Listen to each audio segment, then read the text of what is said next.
La chiesa dell'Addolorata fu costruita nel XV secolo, anche se l'antica pieve di Mel è attestata già dal 1204. Originariamente l'edificio quattrocentesco era a 3 navate con 10 altari, ma fu distrutto da un fulmine caduto sull'antico campanile il 17 aprile del 1756. Così come appare oggi, la chiesa è la ricostruzione ottocentesca che conserva l'antica abside, il transetto e una piccola parte della navata centrale. Gli altari furono ridotti a 3, l'altare centrale dedicato all'Addolorata e quelli laterali dedicati a San Tiziano Vescovo, patrono della diocesi e del comune di Borgo Valbelluna sulla navata destra e all'Immacolata sulla navata sinistra.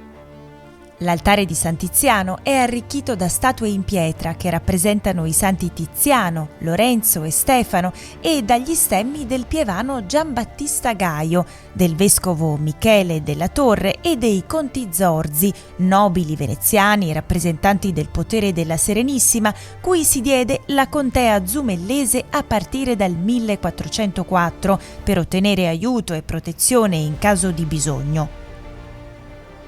Accanto sono visibili 2 tavole che raffigurano Sant'Agata e Santa Pollonia, di autore ignoto del 600.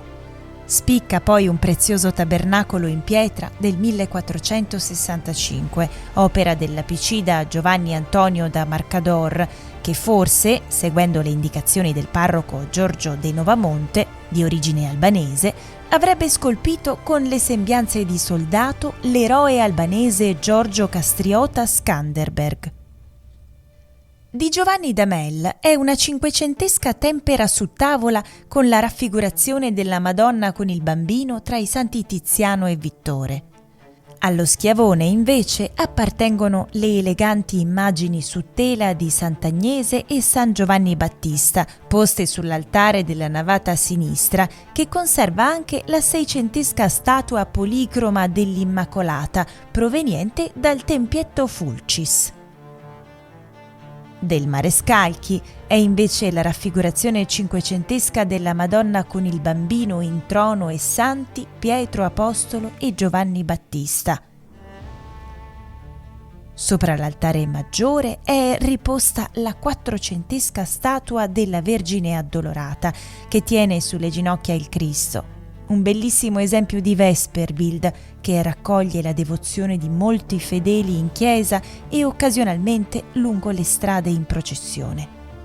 In una nicchia, vicino all'arco trionfale, si trova un fonte battesimale a vasca circolare in pietra con orlo decorato datato 1481, dotato di una copertura in legno intagliato dipinto e dorato a forma di cuspide a sezione ottagonale.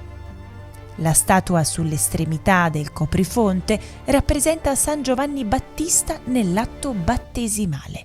All'interno della chiesa sono conservate in un'urna alcune reliquie attribuite a San Fausto che arrivarono a Mel nel 1664 a motivo di distensione e di pace fra gli abitanti dell'antica contea zumellese.